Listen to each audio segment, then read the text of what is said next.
रगत बगाउन पनि तयार हुन्छौँ। खाँचो पर्यो भने यो देशको दलाल सत्ताको मुख्य अड्डामा बम बनेर पड्किन पनि तयार हुन्छ।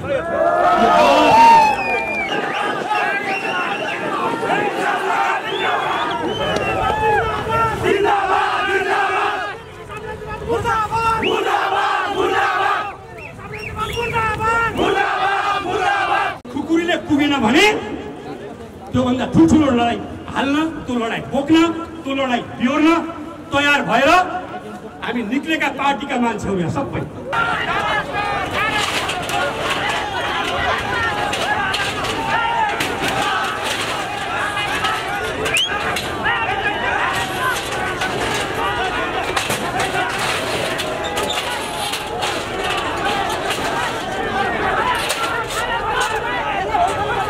स्वास्थ्यको विषय छ, शिक्षाको विषय छ, रोजगारको विषय छ, तमाम विषयहरू छन्। महिलाहरूको विषय छ, दलितहरूको विषय छ, आदिवासीहरूको विषय छ, श्रमिकहरूको विषय छ, उत्पीडितहरूको विषय छ। यी सबै विषयलाई हल गर्नका निम्ति एउटा युद्धको अनिवार्य आवश्यकता छ नेपालमा।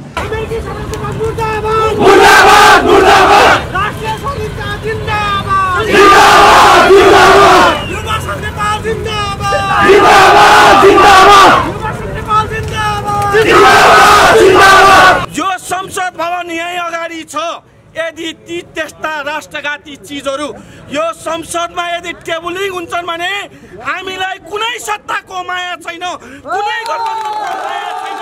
एमसीसी हामीलाई चाहिदैन, देश बेच्न पाइदैन, देश त्रोयो होसियार होसियार होसियार। राष्ट्रघाती एमसीसी सम्झौता खारेज गर, खारेज गर, खारेज गर। बालुवाटारबाट रुँदै रुँदै बालकोटतिर गएका, बालकोटको खाँबो चितर्दै बसेका केपी ओलीहरू तिमीहरू राष्ट्रियताको आन्दोलनमा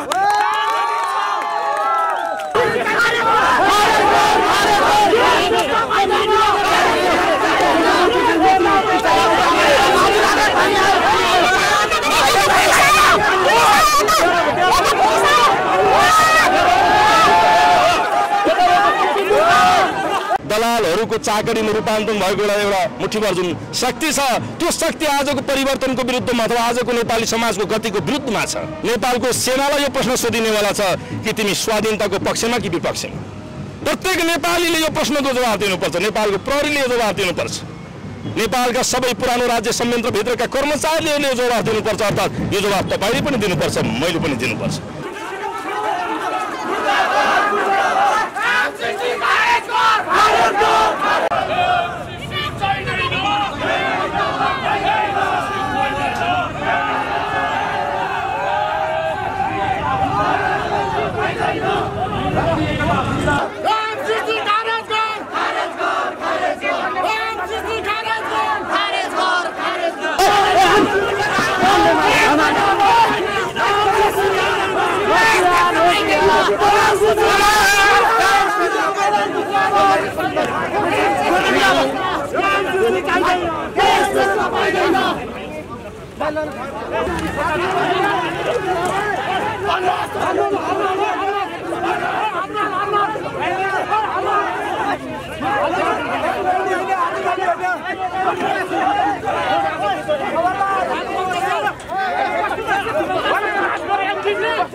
आज मात्रै हामीले जसरी कुनै पनि चीजको अन्त्येष्टि हुन्छ त्यसै गरी एमसीसी को पनि अन्त्येष्टि आज कात्रो सेतो कात्रो बानेर गरेका छौं।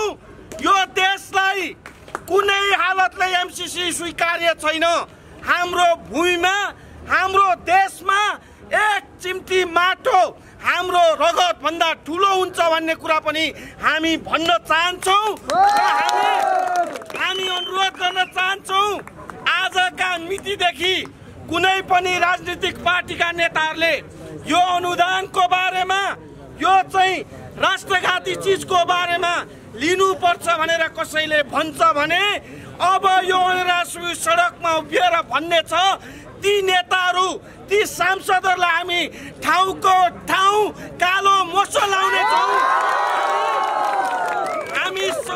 हामी समाजको रूपमा बहिष्कार गर्नेछौँ र हामी आग्रह गर्न चाहन्छौँ अहिले सत्ता गठबन्धनको हिसाबले नेपाली कांग्रेस प्रमुख रूपमा सत्तामा छ।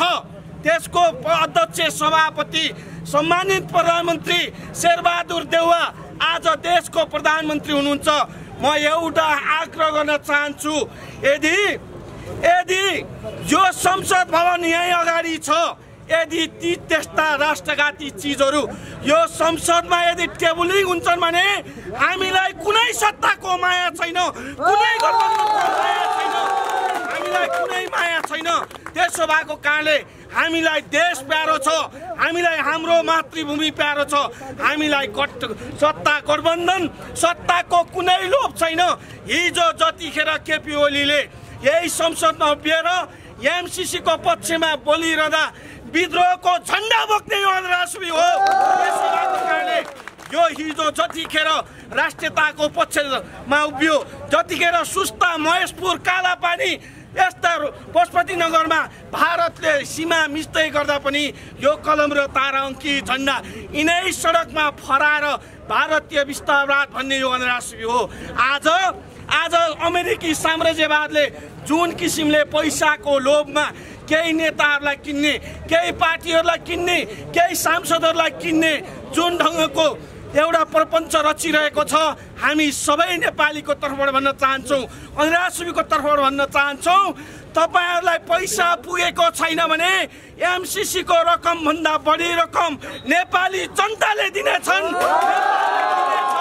त्यसो भएको कारणले एक पैसामा लोभिएर एउटा अमेरिकी डलरमा लोभिएर देशको स्वाभिमान बेच्ने काम नगर्नुस्, देशको अस्मिता लुट्ने काम नगर्नुस्। सबभन्दा पहिला म नेपाली कांग्रेसलाई भन्न चाहन्छु।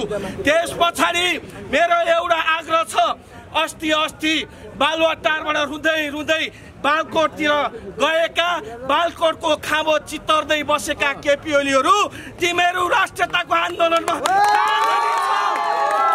तिमीहरू देशभक्तिपूर्ण आन्दोलनमा कहाँनेरि छौ यो अनराष्ट्रियले प्रश्न गरिरहेको छ। हामी भन्न चाहन्छौँ हिजो ठिकै हो, हिजो प्रधानमन्त्री बालकोट जानुभएछ होला, सम्बन्ध सुधार गर्नुहोस्, तर प्रधानमन्त्रीले एउटा चीज ल्याउनु भयो कि ल्याउनु भएन आज सम्पूर्ण देशवासीलाई जान्ने इच्छा छ। केपी ओलीको भत्किसकेको गलिसकेको राष्ट्रवादको झण्डा तपाईले यदि बालुवाटारमा छिराउनु भयो भने हिजो हामी सडकमा उभिएर केपी ओलीलाई खबरदार गर्ने मान्छे हौं, हिजो हामी देशभक्तिपूर्ण आन्दोलनको झण्डा बोक्ने मान्छे हौं। त्यसो भएको कारणले तपाईलाई त्यो सामन्त गोयलसँग टाँसिएको केपी ओलीको मन यदि पवित्र छैन भन्ने कुरा पनि तपाईले बुझ्नुपर्छ। हामी नेपाली कांग्रेसलाई हार्दिक अपील गर्न चाहन्छौँ र हामी भन्न चाहन्छौँ यो राष्ट्रियताको आन्दोलनमा सबै पार्टीहरू, सबै संगठनहरू, सबै चाहिँ जनता देशभक्तिमा पूर्ण नेपालीहरू सडकमा उभियौं, यो एमसीसीलाई जसरी पनि खारेज गरौं। हाम्रो आन्दोलन निरन्तर देशभरि चल्नेछ, यो अनराष्ट्रियको झण्डा निरन्तर फहराउने छ। यिनै कुरा राख्दै हामी भोलि पनि आन्दोलनमा उभिनेछौँ। यिनै कुरा राख्दै आजको यो दाह संस्कार कार्यक्रम समापन भएको घोषणा गर्छु। हस् त, धन्यवाद। लालसलाम। एमसीसी चाहिन्छ कि चाहिन्न त्यो मुख्य विषय पनि मुख्य होइन, अमेरिकालाई नेपालमा ल्याउनु पर्छ कि पर्दैन त्यो पनि मुख्य होइन। मुख्य विषय हाम्रो माटोको रक्षा गर्ने हो, मुख्य विषय हाम्रो स्वाधीनता रक्षा गर्ने हो, मुख्य विषय हामी हाम्रो देशमा सार्वभौम ढङ्गले बस्न पाउने हो। आदरणीय न्यायप्रेमी दाजुभाइ दिदीबहिनीहरू, अमेरिका जुन देशमा बस्यो, अमेरिका जुन देशमा गयो, चाहे त्यो सुरक्षाको नाममा होस्, चाहे शान्ति सुरक्षाको नाममा होस्, चाहे विकासको नाममा होस्, चाहे जुनसुकै नाममा गयो, अमेरिका जुन ठाउँमा गयो त्यो देश शान्तिले बसेको छैन। त्यो देशमा हत्या बढेको छ, हिंसा बढेको छ, द्वन्द्व बढेको छ। यदि एमसीसी संसदबाट पारित भयो भने फेरि यहाँ द्वन्द्व सुरु हुन्छ। आन्दोलनकारीको डरले आजको संसदको अधिवेशन पनि सारेको छ। यो कुरा बुझ्नु होला। आन्दोलनकारीको डरले तपाईको चाहिँ आजको सदन आजको संसद पनि सारेको छ। आन्दोलनकारीको डरले हो, आन्दोलनकारीको ताकतले हो यो सरेको। म भन्न चाहन्छु आदरणीय न्यायप्रेमी, भागभन्दामा हामीलाई मतलब छैन। नेपाली जनतालाई प्रधानमन्त्री शेरबहादुर देउवा बनुन् कि प्रधानमन्त्री केपी ओली बनुन् कि प्रधानमन्त्री प्रचण्ड बनुन्, जनतालाई त्यो सरकारको विषय होइन। जनतालाई शिक्षा चाहियो, जनतालाई रोजगार चाहियो, जनतालाई शान्ति सुरक्षा चाहियो, जनतालाई स्कुल चाहियो, जनतालाई उपचार चाहियो। जनताले त्यो चाहन्छ। प्रधानमन्त्री को हुन्छ हामीलाई सरोकार छैन, हामी आन्दोलनकारीलाई पनि सरोकार छैन। नेपाली जनतालाई के छ, राष्ट्रिय स्वाधीनताको एउटा रक्षा हुन जरुरी छ। आदरणीय न्यायप्रेमी दल समुदाय, हामीले एउटा तर्क होइन, हामीले दुईटा तर्क होइन, हामीले 5वटा तर्क होइन, हामीले 10वटा तर्क होइन, हामीले हजारौँवटा तर्क दिन सक्छौँ। एमसीसी राष्ट्रघाती छ र यो जनघाती छ भन्ने आन्दोलनकारी साथीहरूलाई पनि जिम्मेवार र संयमित रहन चाहन्छु। मैले भने हामीलाई चाइनाको अर्थतन्त्रसँग सरोकार छैन, हामीलाई भारतको अर्थतन्त्रसँग सरोकार छैन, अमेरिका धनी छ हामीलाई त्यो पनि सरोकार छैन। हामीलाई सरोकार एउटा छ, हामी गरिब भए पनि के भन्छ नि, हामी आफ्नै पौरखमा बाँच्न चाहन्छौँ, हामी आफ्नै स्वाधीनतामा बाँच्न चाहन्छौँ, हामी आफ्नै स्वाभिमानमा बाँच्न चाहन्छौँ। त्यसकारणले यो राष्ट्रघाती एमसीसी सम्झौता खारेज हुनुपर्छ अथवा हामीलाई चाहिँदैन। तपाईँले भन्न सक्नुहुन्छ, तपाईले भन्न सक्नुपर्छ राष्ट्रघाती एमसीसी खारेज गर, राष्ट्रघाती एमसीसी खारेज गर, जनघाती एमसीसी खारेज गर, गो ब्याक अमेरिका। अमेरिकाको राष्ट्रपतिलाई जति प्रिय आफ्नो स्वाधीनता लाग्छ त्यो भन्दा 1000 गुणा प्रिय नेपालीहरूलाई नेपालीको स्वाधीनतामा लाग्छ। किनभने हाम्रो देश अहिलेसम्म कसैको पनि गुलाम भएको देश होइन। हिजोको पुर्खाले खुकुरी समाएर भए पनि लडे। अब हामी खुकुरीले पुगेन भने त्योभन्दा ठुल्ठुलो लडाइँ हाल्न, त्यो लडाइँ बोक्न, त्यो लडाइँ बिहोर्न तयार भएर हामी निक्लेका पार्टीका मान्छेहरू यहाँ सबै। यहाँ सिपी गजुरेल कमरेड पनि आउनु भएको छ, उहाँको कपाल पनि त्यसै फुलेको होइन। यहाँ मोहन विक्रम कमरेड पनि हुनुहुन्छ, उहाँको पनि कपाल त्यसै फुलेको होइन नि। अघि हेर पछि हेर तेरो हातको लौरो भने जस्तो यदि आजको संसदको अधिवेशन फेरि चाहिँ 8 गते सारेको छ, यदि 8 गते यसले पारितै गर्यो भने, मानव एकछिनको लागि पारितै गरे, रातारात सांसद किनबेचको कुरा भयो, सबै गठबन्धनका दलहरू आफ्नो आफ्नो च्याके धर्नामा होला, दुर्गा पौडेल बाहेक अथवा राष्ट्रिय जनमोर्चा बाहेक भन्छु म। किन राष्ट्रिय जनमोर्चा यहाँ आन्दोलनमा हुनुहुन्छ? त्यस विभिन्न राति खेलमेलो होला, पैसाको कुरा पनि होला। पैसाको कुरा तपाईँले खाएको कुरा त लुक्दैन नि, लुक्ने भए त प्रधानमन्त्री र पुष्पकमल दाहालले लेखेको चिठी लुक्थ्यो नि, कसरी निक्लिन्छ? त्यसकारणले गर्दा तपाईँले जनतालाई राष्ट्रलाई ठाँटेर तपाईँको आफ्नो कुर्सी र सत्ताको एउटा आयु लामो बनाउन चाहनुहुन्छ भने त्यहाँ हामी खबरदारी गर्न चाहन्छौँ, त्यो सम्भव छैन। आदरणीय साथीहरू, फेरि भोलि नै यो 8 दलको बैठक बसेर पर्सिको कार्यक्रममा योभन्दा अझै उच्च सङ्घर्षको कार्यक्रम लिएर हामी आउनेछौँ। मैले भन्न खोजेको के हो भने अहिले हामी टोपी लगाएर आछौँ, अब शिरमा कफन बाँधेर आउँछौँ। खाँचो पर्यो भने 2-4 जना शहीद हुन पनि तयार हुन्छौँ। खाँचो पर्यो भने यो सडकमा रगत बगाउन पनि तयार हुन्छौँ।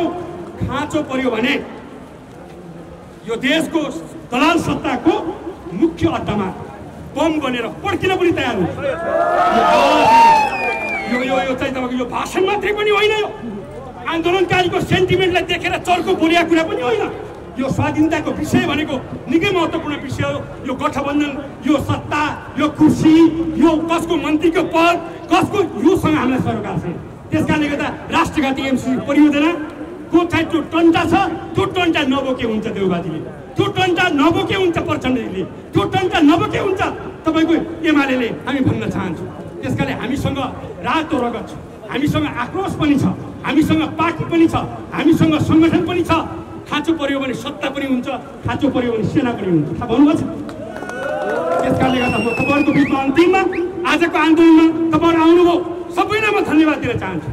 सबैलाई म हाम्रो पार्टीको तर्फबाट लाल सलाम भन्न चाहन्छु, कमरेड विप्लवको तर्फबाट पनि तपाईँलाई लाल सलाम भन्न चाहन्छु। त्यसकारणले गर्दा तपाईँहरूले हाम्रो आन्दोलनलाई साथ दिनुहोस्, प्रभावकारी बनाउनुहोस् र चाहिँ यो आन्दोलनलाई हामीले चाहिँ उच्चतम ढङ्गले लैजान्छौँ। यदि आन्दोलन पारित गऱ्यो भने, किन साम्राज्यवादी र दलाल पुँजीवादको गठजोड भयो भने, एमसीसी पारितै भयो भने पनि बल्ल आन्दोलन चर्किनेछ। आन्दोलनको स्वरूप यतिमा मात्रै अड्किने छैन। त्यो आन्दोलनमा अरू चाहिँ चिजहरू छुट्टिनेछ। म यति भनेर तपाईँको बिचबाट हाम्रो जनप्रिय पार्टी नेपाल कम्युनिस्ट पार्टी र यो आन्दोलनकारीको तर्फबाट बिदा हुन्छु। धन्यवाद। लाल सलाम। ठुलो सङ्कटको बिचबाट गुज्रिरहेको छ र त्यसकारण चाहिँ हामी के भन्छौँ भने अब यो सङ्कटबाट निकास दिनको निम्ति चाहिँ हामी अब नयाँ ढङ्गले अगाडि बढ्नु जरुरी छ। एमसीसी सम्झौता खारेज गर्नुको निम्ति हामीले जुन अभियान चलाउँदै गऱ्यौँ, हिजोसम्म आइपुग्दा हाम्रा 5वटा पार्टी र एउटा मोर्चाले आयोजना गरेको नेपाल बन्द र हिजो यही नै भएको विभिन्न घटनाहरूमा प्रहरी र आन्दोलनकारीहरूका बिचमा भएको भिडन्त र आज देशैभरि यो कार्यक्रममा जुन उपस्थिति भएको छ, त्यसले गर्दा के कुरा प्रश्न हुन्छ भने लाखौँ जनताहरू, देशभक्तहरू, यहाँका क्रान्तिकारीहरू यो एमसीसी सम्झौता खारिजीको पक्षमा छन् र केही मुठीभर मान्छेहरू र खास गरेर सरकारको नेतृत्व गरिरहेका प्रधानमन्त्री चाहिँ के भन्छन् भने एमसीसीलाई खारिज गर्नुपर्छ। अब यहाँ देशमा एउटा ठुलो ध्रुवीकरण भएको छ। देशमा एउटा किन ध्रुवीकरण भएको छ भने लाखौँ जनताहरू के भनिरहेका छन् भने यो एमसीसी सम्झौता खारिज हुनुपर्छ। आज भन्दा अगाडि यो बहस थियो कि यो एमसीसी सम्झौता चाहिँ राष्ट्रघाती छ कि छैन, यो नेपाली जनताको लागि आवश्यक छ कि छैन भन्ने बहस थियो। अहिले त्यो बहस छैन, त्यो चरण पार गरिसकेको छ। आज आम जनता तपाईँ गएर जहाँसुकै हेर्नुहोस्, बसमा कुरा भइरहेको छ, होटेलहरूमा कुरा भइरहेको छ, चिया पसलमा कुरा भइरहेको छ, सडकमा कुरा भइरहेको छ। एमसीसी सम्झौता खारिज हुनुपर्छ।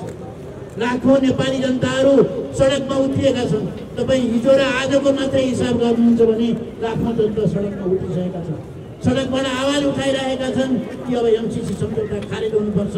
तर यो देशको प्रधानमन्त्रीले के भन्दैछन् भने एमसीसी सम्झौता म संसदमा टेबल गर्छु। तपाईँहरूलाई थाहा छ 4 गते चाहिँ जब शेरबहादुर देउवाले अब जसरी पनि म यसलाई टेबल गर्छु भनेर भनिसकेपछि त्यो दिन हामीले बन्दको आयोजना गर्यौँ। त्यो दिन हजारौँ जनताहरू सडकमा उत्रिए, किनभने त्यो सम्झौता टेबल गर्न उनीहरू चाहँदैन।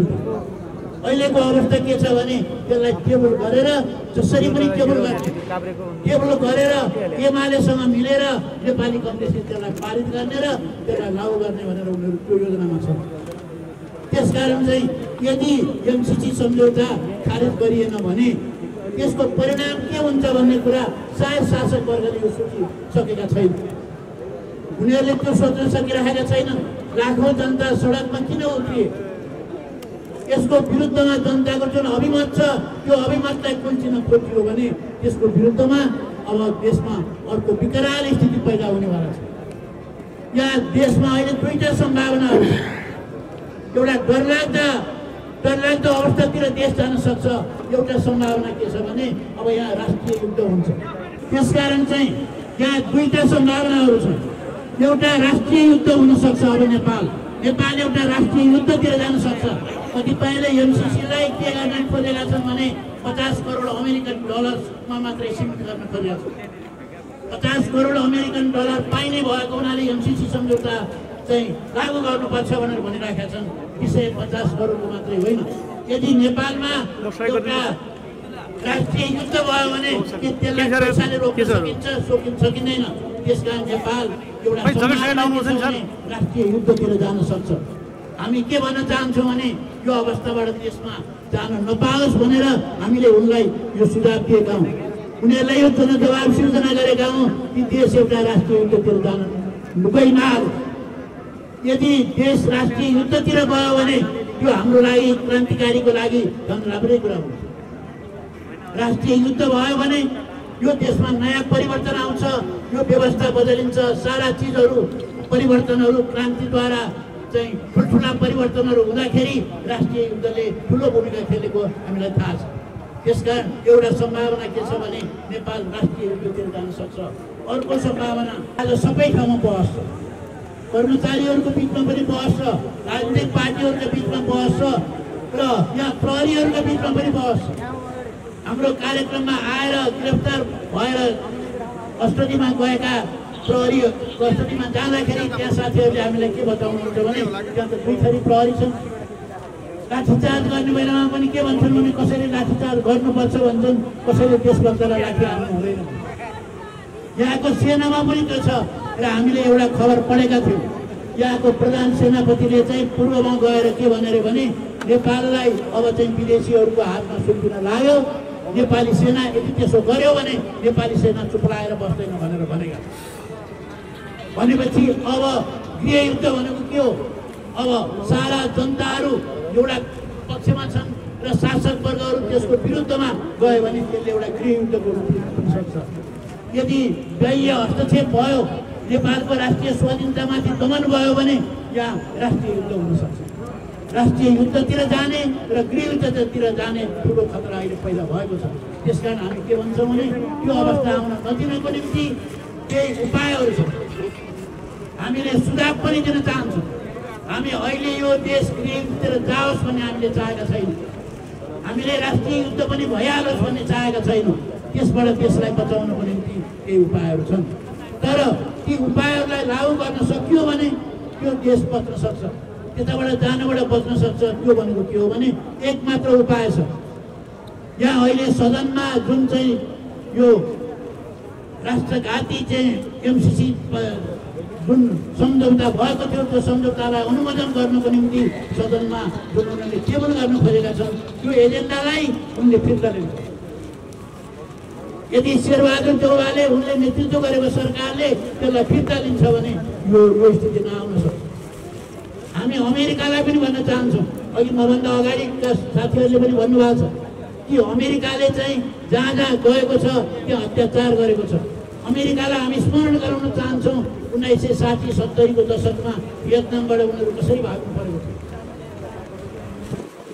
भर्खरकै कुरा गर्नु धेरै समय पनि भएको छैन कि अफगानिस्तानबाट अमेरिकनहरू कसरी भाग्नु पर्यो।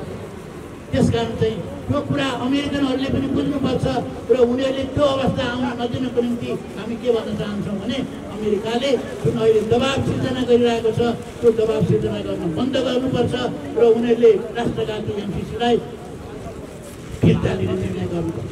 यदि त्यो भयो भनेदेखि यो अमेरिका लामो समयदेखि नेपालसँग 55-60 वर्षदेखि चाहिँ अमेरिकासँग हाम्रो सम्बन्ध रहँदै आएको छ। हामी के चाहन्छौँ भने नेपालीहरू के चाहन्छौँ भने अहिले नै अमेरिकाको यहाँ राजदूतावासलाई हटाउन पनि हामीले माग गरेका छैनौँ। अमेरिकालाई नेपालमा यहाँ कुनै पनि भूमिका खेल्न विकास गर्न दिँदैन पनि भनेका छैनौँ। तर उनीहरूले एमसीसी जस्तो राष्ट्रघाती सम्झौता उनीहरू लिएर नेपालमाथि दमन गर्नको निम्ति नेपाललाई आफ्नो अधीनमा राख्नको निम्ति उनीहरूले जुन चाहिँ षड्यन्त्र गरिरहेका छन् त्यो कुरा हामीलाई मन्जुर छैन। त्यसकारण चाहिँ अहिले जुन देशको स्थिति छ त्यो विकराल अवस्थामा छ। यो विकराल अवस्थामा गएको देशलाई ठिक ठाउँमा ल्याउने कुरा धेरै चुनौतीपूर्ण छ। त्यसकारण हामी 6वटा पार्टी र 2टा मोर्चाहरूले देशलाई त्यो विकराल अवस्थाबाट हामी कसरी चाहिँ देशलाई बचाउने, देशलाई सही बाटोतिर कसरी लैजाने र नेपाली जनतालाई कसरी चाहिँ उनीहरूलाई सारा सुविधा सम्पन्न गराउने, नेपाल राष्ट्रलाई कसरी बचाउने भन्ने कुरा हामीले सोचेर नै यो कार्यक्रमको आयोजना गरेका हौँ। यदि सरकारले यो कुरा मानेन भने, स्वीकार गरेन भने त्यसको जवाफदेही यो सरकारले हुनुपर्ने हुन्छ। अब जस्तो भन्नु हामीले बारम्बार उनीहरूलाई भन्यौँ यो राष्ट्रघाती सम्झौता खारिज गर भनेर भन्दाखेरि शेरबहादुर देउवाले के भन्छन् भने उल्टो त्यसलाई लत्याउँदै गएर उनले चाहिँ अब अझ टेबल गर्ने भनेर भनिरहेको छ। अघि मभन्दा अगाडि भन्ने साथीहरूले नै भन्नुभयो यो टेबल गर्ने कुराको चाहिँ के सम्बन्ध छ, एमसीसीलाई टेबल गर्ने कुराको के अर्थ छ भनेदेखि त्यो टेबल गरेर मात्रै छोडिदिने भने होइन। अहिले शेरबहादुर देउवाले त्यसलाई टेबल गर्ने, त्यहाँबाट गएर त्यसलाई चाहिँ पारित गर्ने र त्यसलाई चाहिँ एमाले चाहिँ नेकपा एमाले त्यसलाई स्वीकार गर्ने, उनले प्रस्ताव गर्ने अनि उनीहरूले त्यसलाई पारित गरिदिने, टेबल गर्ने बित्तिकै उनीहरू पारित गर्नेमा छन्। त्यसकारण हामी यो टेबल हुन दिन चाहँदैछौँ। हुन त मान्छे हुनेवाला छैन, टेबल गर्नुको मतलब हो यसलाई पारित गर्नु। त्यसकारण यसलाई टेबल गर्न दिनु हुँदैन। त्यसकारण जुन दिन उनीहरूले टेबल गर्ने भनेर भनेका छन् त्यही दिन हामीले चाहिँ त्यो कार्यक्रम आयोजना गऱ्यौँ। अस्ति 4 गते टेबल हुने कुरा गरे पक्का थियो। शेरबहादुर देउवाले त्यो प्रयास पनि गरेका थिए, उनले चाहिँ टेबल गर्ने भनेर, त्यो प्रस्तावलाई दर्ज गर्ने भनेर, अनि त्यहाँबाट तुरुन्त पास गर्ने उनीहरूको योजना थियो। त्यसकारण त्यसको विरुद्धमा हामीले नेपाल बन्दको आयोजना गऱ्यौँ। त्यहाँबाट चाहिँ संसद घेराउ भयो, त्यहाँबाट त्यो उनीहरूले प्रस्तावबाट उनीहरू ब्याक भयो। त्यसबाट पछि हट्न उनी बाध्य भयो। बाध्य भइसकेपछि अब ठिकै छ, एकपल्ट उनीहरूले त्यो पाठ सिकिसकेपछि त त्यसलाई खारेज गर्नुपर्छ, फिर्ता लिनुपर्छ। फिर्ता लिने काम चाहिँ गरेन। उनले के गरे भने अझ 2 दिन त्यसलाई पर सार्ने भन्ने फेरि सम्झौता गरे। यो चाहिँ के भयो त भने उही एउटा भर्खर चाहिँ ब्याएको चाहिँ पाडाले चाहिँ त्यो गोटाहरू फाले जस्तो 2 दिन चाहिँ पर सार्ने, अर्को 2 दिन पर सार्ने, र उनले नै 2 दिन पर सारेर आजलाई ल्याएका थिए। आज पनि हामीले यो कार्यक्रम राखेको हुनाले अब यो पास टेबल गर्न सम्भव छैन, यो पास गर्न सम्भव छैन भनेपछि आज पनि 2 दिन पर सार्ने, अब अर्को 2 दिन पर सार्ने, यो तरिकाले उनीहरू थ्याङ्क यू, धेरै धेरै धन्यवाद छ। हजुरको शुभ नाम? बसन्त बोगटी। बसन्त बोगटी। हजुर, आज यो एमसीसीको आन्दोलनमा तपाईँहरू आउनुभयो, एउटा शान्तिपूर्ण किसिमले आन्दोलन पनि सञ्चालन गर्नुभयो। अबका आन्दोलनहरू कसरी अगाडि बढ्छ? एउटा तपाईँहरूको विचारको आन्दोलन पनि छ एकातर्फ एमसीसीको आन्दोलन पनि छ, के कुरा राख्दिन पर्छ? ठिक छ, हामीलाई थाहा छ कि यहाँसम्म आइपुग्दा यो स्वाधीनताको आन्दोलनको विषयमा सम्पूर्ण नेपाली जनता र राष्ट्र चाहिँ सुस्पष्ट भएको छ। यो स्वाधीनताको मुभमेन्ट आजको सन्दर्भमा नेपाली जनताको मुक्ति, न्याय, स्वाधीनता र समृद्धिको मुभमेन्टको रूपमा, अर्थात् नेपाली क्रान्तिको एउटा नयाँ मन्जिलको रूपमा, एउटा नयाँ आयामको रूपमा हाम्रो अगाडि देखा परेको छ, खडा भएको छ। र यो आन्दोलनलाई मात्रै स्वाधीनताको उचाइबाट मात्रै हामीले बुझ्यौँ भने फेरि पनि यो क्रान्तिलाई, यो आन्दोलनलाई, यो विद्रोहलाई हामीले सही दिशा दिन सक्दैनौँ। आजको स्वाधीनताको प्रश्न यहाँको राज्य सत्ताको प्रश्न हो, यो व्यवस्थाको प्रश्न हो, यहाँका दलालहरूको प्रश्न हो, संसदवादीहरूको प्रश्न हो। स्वाधीनताको प्रश्नलाई यहाँ जोडेर हेर्नुपर्छ। पहिलो कुरा हामी त्यो भन्न चाहन्छौँ। यदि यो राज्य सत्ता र व्यवस्थाको प्रश्न स्वाधीनताको प्रश्न हो भने यसको हल विशुद्ध हामीले स्वाधीनतासँग मात्रै खोजेर प्राप्त गर्न सक्दैनौँ, किनकि नेपाली जनताले स्वाधीनताको लडाइँ जो लडिरहेको छ, म तपाईँलाई अलिकति इतिहासतिर फर्काउन चाहन्छु। जो 1816 मा जुन सुगौली सन्धि भयो, त्यस यता नेपाली जनताले कुनै न कुनै रूपबाट स्वाधीनताको लडाइँ लडिरहेको छ। भारतीय विस्तारवादको विरुद्धमा हामी कौँ पटक लडेका छौँ? तपाईँलाई थाहा छ, अहिले पनि भारतीय विस्तारवादबाट नेपालका भूमिहरू 73 भन्दा बढी ठाउँहरूमा अतिक्रमित भएका छन्। लेक, लिम्पियाधुरा र कालो पानीका विषयहरूमा हामीले कौँ पटक सङ्घर्ष गरेका छौँ, बलिदान गरेका छौँ, हामी गिरफ्तार भएका छौँ। परन्तु किन हामी स्वाधीन हुन सकेनौँ? र आज अर्को नयाँ स्वाधीनताको आन्दोलनमा अर्को नयाँ प्रश्न एमसीसी एउटा नयाँ सङ्कटको रूपमा आएको छ। त्यसकारण मैले भन्न खोजेको स्वाधीनताको प्रश्न विशुद्ध स्वाधीनताको आन्दोलनसँग मात्रै जोडेर हेर्ने होइन, यसलाई आजको नेपालको राज्य सत्ता र व्यवस्थासँग, यसका अनुचरहरूसँग, यसका दलालहरूसँग, मतियारहरूसँग जोडेर हेर्नुपर्छ। त्यसरी हेर्दा यो स्वाधीनताको आन्दोलन अबका दिनमा यो सत्ता र व्यवस्थालाई उच्छेद गर्ने र नयाँ सत्ता, नयाँ व्यवस्था, जुन सत्ता वा व्यवस्था जनअधीनस्थ हुनेछ, नेपालका बहुसङ्ख्यक युवाहरूको, उत्पीडितहरूको, मजदुरहरूको, किसानहरूको, श्रमजीवीहरूको व्यवस्था नेपालमा निर्माण गर्नुपर्नेछ र हामी यो आन्दोलनलाई त्यो उचाइसम्म विकास गर्न चाहन्छौँ। कमरेड, अब एक किसिमले हेर्ने हो भने तपाईँहरूसँग सँगै बन्दुक बोकेर लडेका केही शक्तिहरू अहिले पनि सरकारमा छन् र सत्तासीन छन्।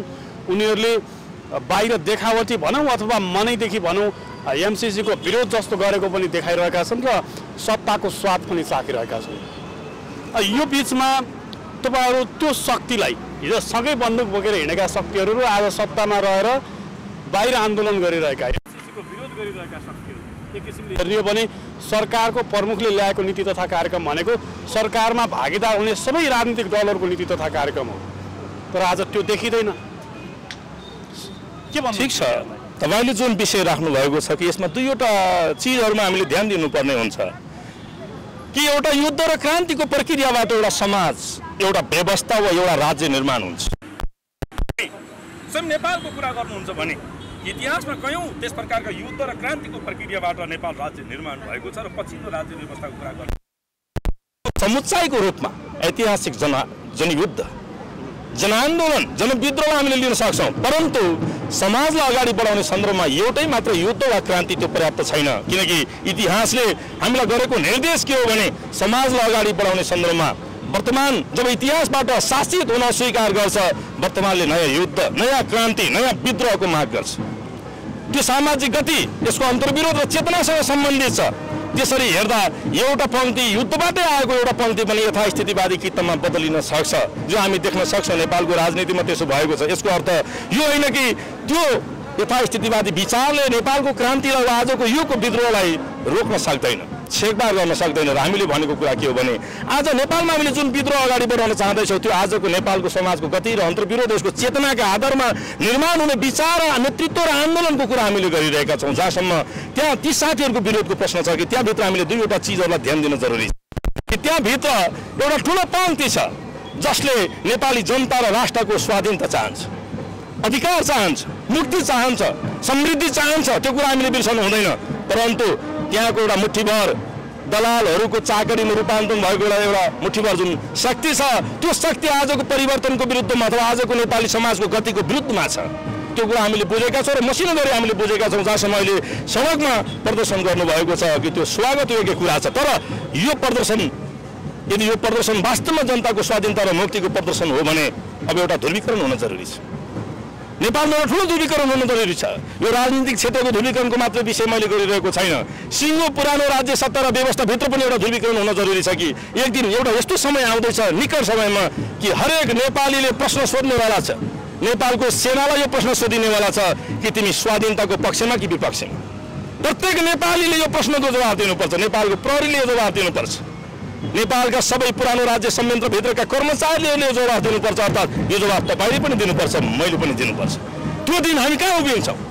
वास्तवमै हामी देशभक्तहरू हौँ भने, वास्तवमै हामी स्वाधीनता प्रेमी हौँ भने, वास्तवमै हामी अग्रगमन चाहन्छौँ भने, यो देशमा क्रान्ति चाहन्छौँ भने हामी स्वाधीनताको मोर्चामा उभिन तयार हुनुपर्छ। आजको स्वाधीनताको मोर्चा भनेको हामीले हाकिरहेका छौँ, क्रान्तिकारीहरूले हाकिरहेका छन्। हाम्रो गौरवशाली पार्टी नेपाल कम्युनिस्ट पार्टी क्रान्तिकारी माओवादीले हाकिरहेको छ। यो मोर्चामा उभिन तयार हुनुपर्छ। र यस अनुसार एउटा ठुलो ध्रुवीकरण देशभक्तहरूको, प्रगतिशीलहरूको, क्रान्तिकारीहरूको एउटा ठुलो ध्रुवीकरण नेपालमा हुँदैछ। त्यो ध्रुवीकरणको आदिले यो व्यवस्थालाई ध्वस्त गर्दैछ। नेपालको कम्युनिस्ट आन्दोलन भनेको दशकौँ बितिसक्यो, धेरै वर्ष 50 वर्ष बितिसक्यो।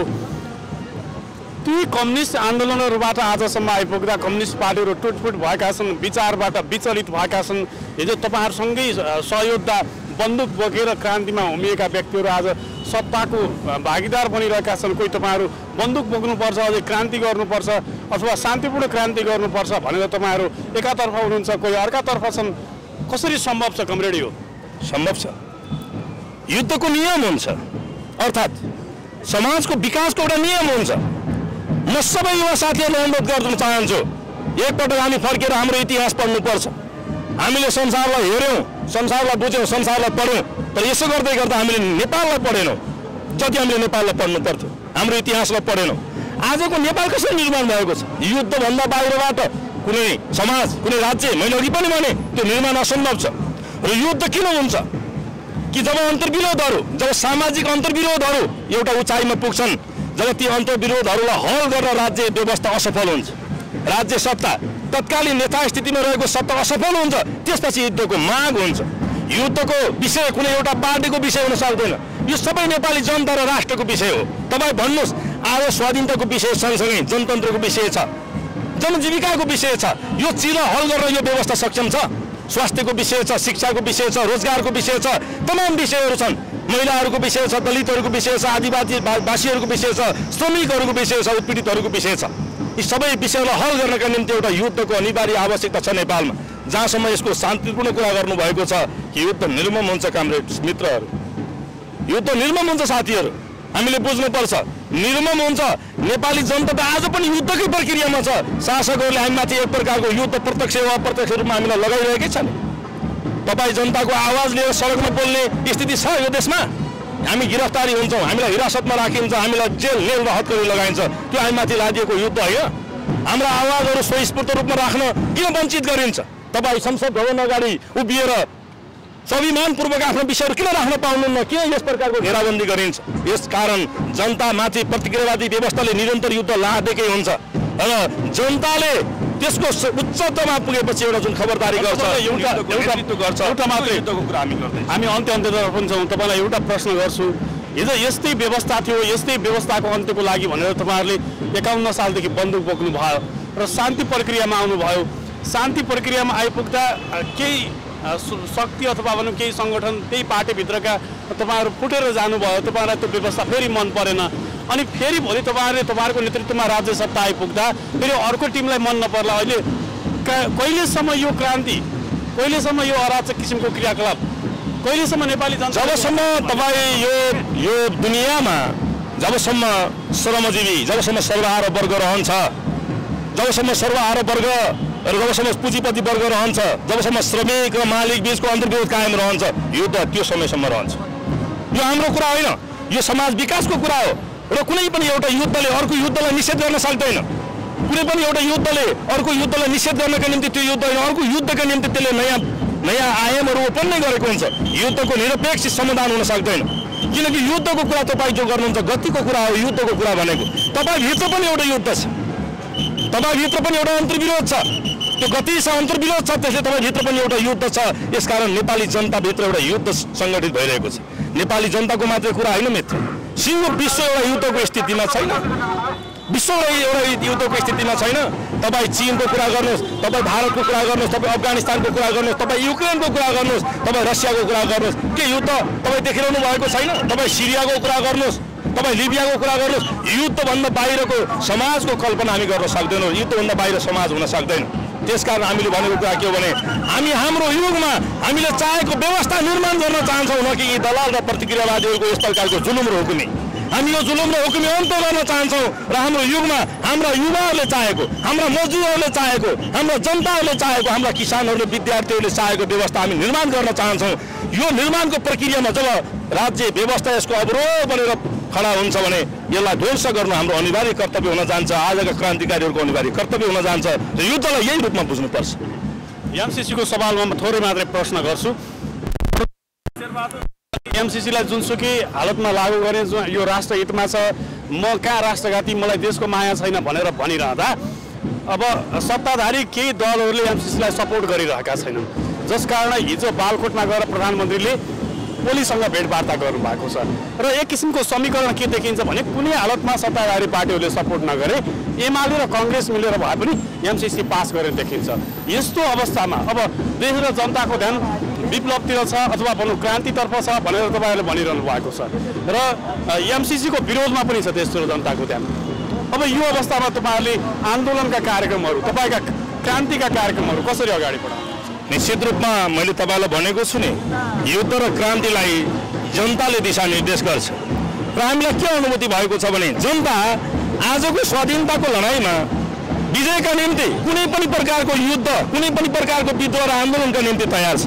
मैले यसो भन्नुको तात्पर्य के हो भने मैले यसो भन्नुको तात्पर्य आजको नेपालको युवा, आजको नेपालको मजदुर, किसान, विद्यार्थी वा श्रमजीवी उत्पीडित जनसमुदाय यो सत्ता र व्यवस्थालाई ध्वंस गर्नका निम्ति अर्को ठुलो महाविद्रोह, अर्को ठुलो युद्ध त्यसको तयारीमा छ। र यदि शासकहरू जनताको यो खबरदारीका अतिरिक्त पनि त्यो दुस्साहस गर्ने हरकतमा राख्छन् भने संसद भवनहरू कब्जा गरिनेछ। नेपाली जनताले संसद भवन कब्जा गर्नेछ, हाम्रो पार्टीले त्यसको नेतृत्व गर्नेछ।